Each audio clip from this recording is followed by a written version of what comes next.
أعوذ بالله من الشيطان الرجيم. بسم الله الرحمن الرحيم. الحمد لله رب العالمين. الحمد لله ولي الصالحين عدو للظالمين. ونشهد أن لا إله إلا الله وحده لا شريك له، ونشهد أن سيدنا محمدا عبده ورسوله صلى الله تعالى عليه وعلى آله وصحبه وسلم تسليما كثيرا. وبعد، إخواني وأخواتي في الدين، أوجه إليكم أطيب التحية وأزكى السلام، وإلى لكم السلام عليكم ورحمة الله تعالى وبركاته. مسيب جلبة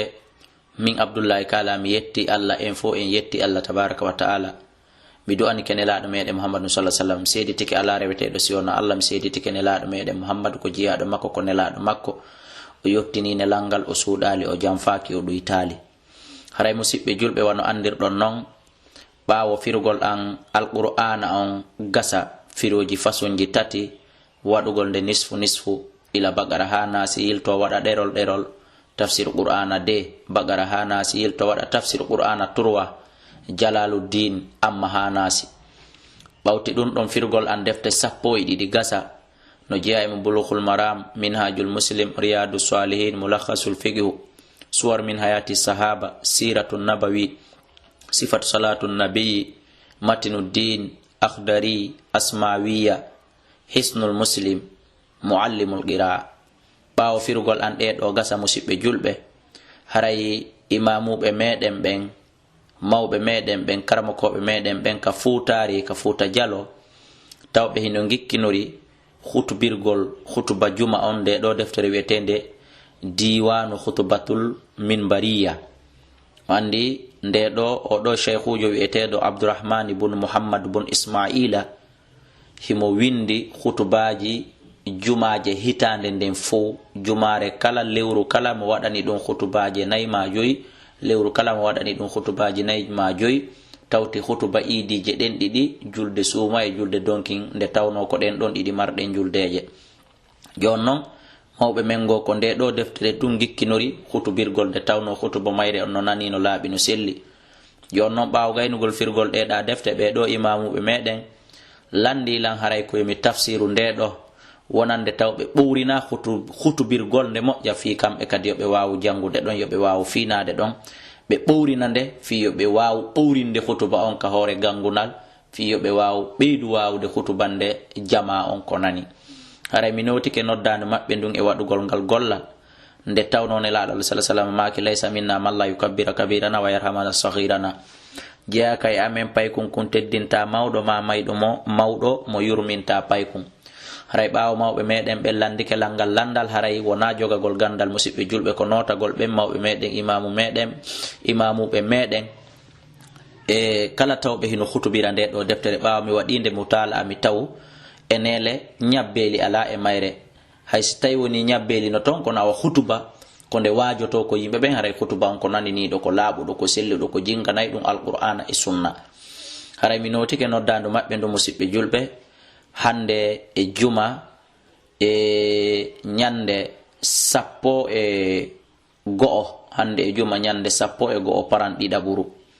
hande e juma ñande 12 paran ɗiɗaɓuru. ɗum no hawri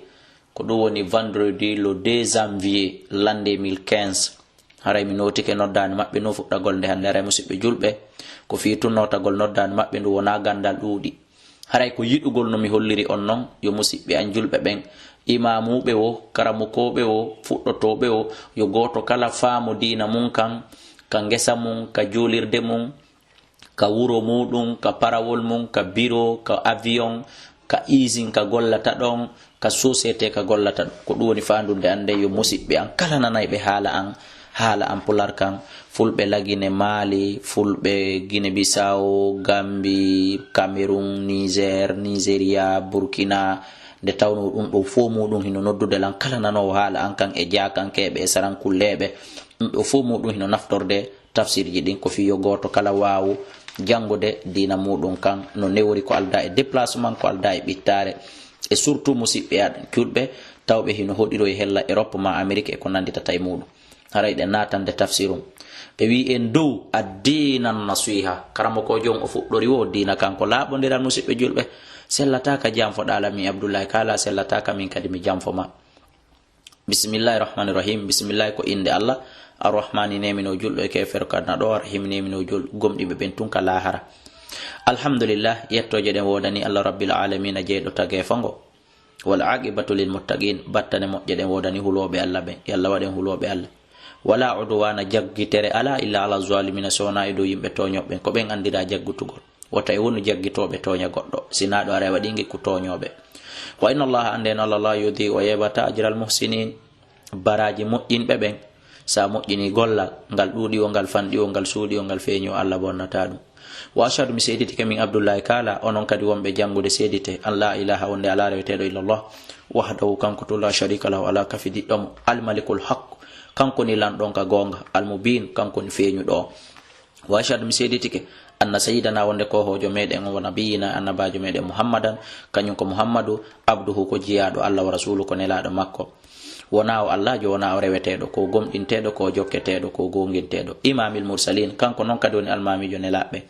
kono woni almami nelaɓɓen fof ɓe wuuri daali on nodday ka numéro téléphone ji ɗi mi jonnata on joni wa khataman nabiyin ko timmode annabaɓe sallallahu alayhi Allah ɓeydo yurmede makko nde e makko wa ala ali e dow ɓeygure makko nde ɓe nguuli e ɓiɓɓe e nene gotoɓe e baba gotoɓe e bappiraɓe e babiraɓe mawɗo ko ɗum ɓeygure makko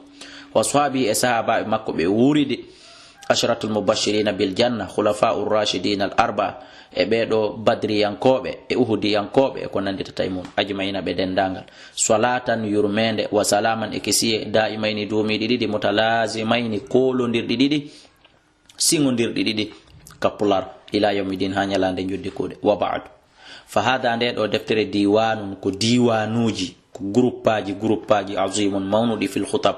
fi ko khutubirte ja'altuhu mi waɗi nde e wona min Abdullahi Kala woni wolude min mi fillito to woni ko oɗo cheikhujo winduɗo nde woni wolude ko ɗon cheikh Abdourahman bun Muhammad bun Ismaila o inni wo ja'altuhu mi waɗi nde ala adadi juma sana e dow kontore jumaje wonɗe ɗen e nder hitande